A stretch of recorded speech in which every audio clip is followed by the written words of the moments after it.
This morning on BRN, the impacts of the 2025 Social Security COLA. Joining me now to discuss this and a lot more, Maurie Backman is a senior financial journalist. Maurie, Happy New Year. Great to see you. Thanks for joining us on the program this morning. Thanks so much for having me. I'm really excited to talk about Social Security because, a new year means changes to the program, as always. Yeah, let's talk about that, Maurie. And I think our audience is very familiar with your work because you've been on the program numerous times before. Let's talk about the cost of living adjustment, or COLA, for 2025. What is it and what does it mean? Sure. So years back, lawmakers decided that Social Security benefits were going to be eligible for an automatic COLA. The COLA was going to be pegged to inflation so that, inflation rises, benefits get a little bit of a boost. And when you think about it, it makes sense to have COLAs be automatic as opposed to needing, Congress to vote in a raise to Social Security benefits year after year. It just makes the process a lot more seamless. And logically, there are people who collect Social Security for 15, 20, 30 years, and the value of a dollar is going to get eroded over a period that lengthy. So we need Social Security COLAs to enable seniors to be able to maintain their buying power as living costs go up. So every year, Social Security gets a COLA. Well, actually, I shouldn't say that. Every year, Social Security is eligible for a COLA. When inflation remains flat, Social Security benefits remain flat. When there's a decrease in inflation from one year to the next, Social Security benefits also remain flat. Luckily, there's no such thing as a negative COLA. So you're not going to see your Social Security benefit decrease, thankfully, from one year to the next, even if inflation goes that route. You're only going to see your benefit stay the same or go up. Yeah, and could you imagine, Maurie, if there was a negative COLA and they started trying to reclaim Social Security benefits? You imagine all the people that would be lined up at the Social Security Administration. Good for them that they don't have a negative COLA. Maurie, let's talk about inflation, because we have seen over the last year plus food prices increase, gasoline prices increase, other prices increase. How does this COLA factor that in, and how does it compare maybe to previous years? Sure. So, thankfully, inflation has cooled pretty nicely over the past year. We're not seeing the same levels of inflation that we did back in 2021 on the heels of all those stimulus policies. We're not seeing the same level of inflation as 2022. The funny thing about Social Security COLAs and inflation is that, the way I've always tried to explain it is they sort of cancel each other out. So this year's COLA is 2.5%. Benefits are rising 2.5%, and a lot of seniors are frankly bummed about that, because when we look back to recent COLAs, the year before benefits went up 3.2%. Before that, we had some of the largest COLAs in history. We had 8.7%, we had 5.9%. These were the COLAs that came about following that period of real rampant inflation that we saw following the pandemic. So, a lot of people are pretty up in arms about this 2.5% COLA. Oh, it's not enough. It's such a measly little raise. But the thing to remember is that because COLAs are tied to inflation, when you have a not so generous COLA, it also means that inflation hasn't been all that bad. You kind of can't have one without the other, right? So, when seniors were seeing their benefits rise almost 6% or close to 9%, all those COLAs did was match inflation. So what you gain in one regard, you gain a higher boost, a larger boost to your Social Security benefit. You lose in the form of prices really going up a lot, significantly, from one year to the next. So in the past year, what we've seen is, yes, we have seen costs continue to go up. And look, I'm not retired, but I've seen my own bills increase exponentially, and I've got a family to feed, and it's stressful. It's stressful going to the supermarket and buying like 6 yogurts and a jug of milk and a loaf of bread, and it's like, that'll be $22.50. And it's like, what? This was like, these are groceries that I'm carrying out in my hand, and a week's worth of food for my family. it seems like I'm paying more than ever. So I'm definitely sympathetic to seniors who feel that, their 2.5% COLA is not really going to cut it for 2025.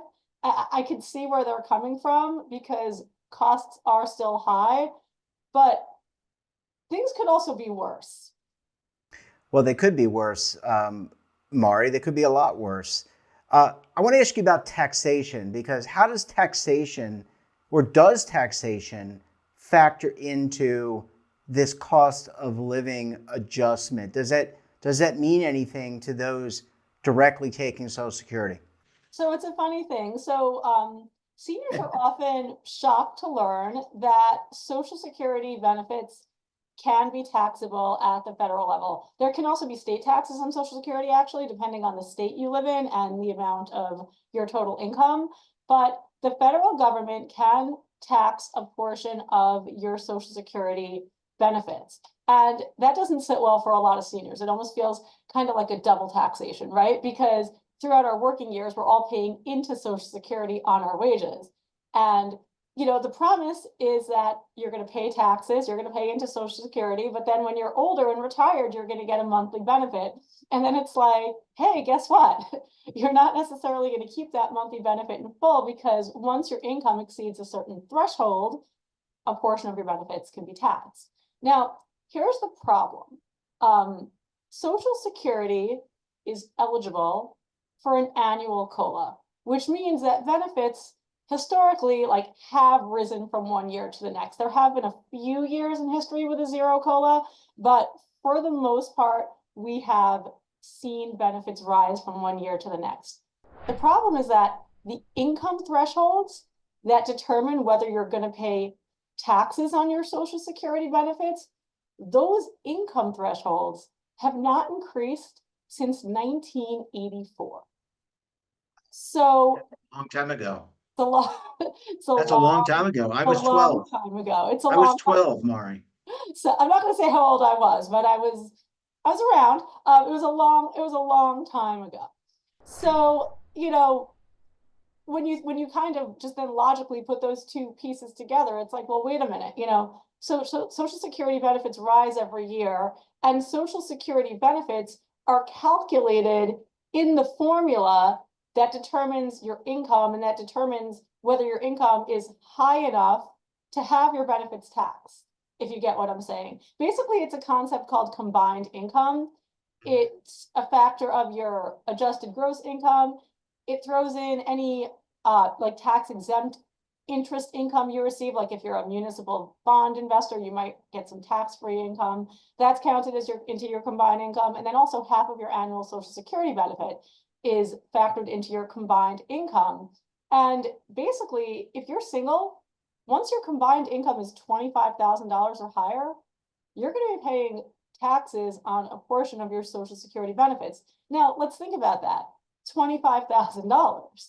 I mean, yes, that's factoring in half your annual Social Security benefit, but even if we want to pad that by another $10,000, $12,000, let's talk about $37,000 a year, $40,000 a year. Are you rolling in dough at $40,000 a year? I'm not. No, you're typically at especially if you're a retiree, you're at a fixed income. And so that, one of the things I want to ask you about, I want to kind of close on this, is you talked about taxation now during the campaign, and we're not a political show, but there were some policy preferences or suggestions about eliminating the tax on Social Security. First, Maury, is that possible, and what would that mean to our conversation this morning about the cost of living adjustment? So that's a tricky thing too, because President-elect Trump has pledged to eliminate taxes on Social Security benefits, and a big part of me wants to say that that's a really good idea because there's a lot of people whose income is really right above that threshold where they're liable for taxes, right? But since we just discussed that it was such a low threshold, these people cannot afford to lose some of their benefits to taxes. So in that regard, I think eliminating taxes on Social Security benefits could be a positive thing. But then we also have to remember that Social Security doesn't just get funded by payroll taxes, it gets funded by these taxes on benefits. Now, as it stands, we are already looking at a funding shortfall for Social Security. The program's combined trust funds are set to run dry in 2035. And at that point, benefit cuts could be on the table. So now we have to balance the upside of, not taxing Social Security so that seniors get to keep their benefits in full now versus the potential downside of, well, then what does that do to Social Security's overall financial picture? And what does that mean for benefit cuts down the line? It's a very tricky thing, and I do not envy lawmakers who have to, make these decisions. And Jeff, to be clear, there's a push to not only end taxes on Social Security benefits, but also to change the way Social Security COLAs are calculated. That's a whole other issue, because the reality is that the formula that's used now is not very beneficial to seniors. It really does not very accurately capture the costs that seniors specifically tend to incur. So there's lawmakers really have their work cut out for them in the coming years with regard to Social Security. They certainly do, Maurie. We've got a new Congress, a new president. Hey, look, they can't kick the can down the road too much longer because they're going to have to deal with other potential challenges. Maurie, it's always great to see you. Expert analysis as always. Thanks so much for joining us, and we look forward to having you back on the program again very soon. Sounds great. And don't forget to subscribe to our daily newsletter, The Morning Pulse, for all the news in one place. Details, of course, at our website. And we're back again tomorrow for another edition of BRN. Until then, I'm Jeff Snyder. Stay safe, keep on saving, and don't forget, roll with the changes.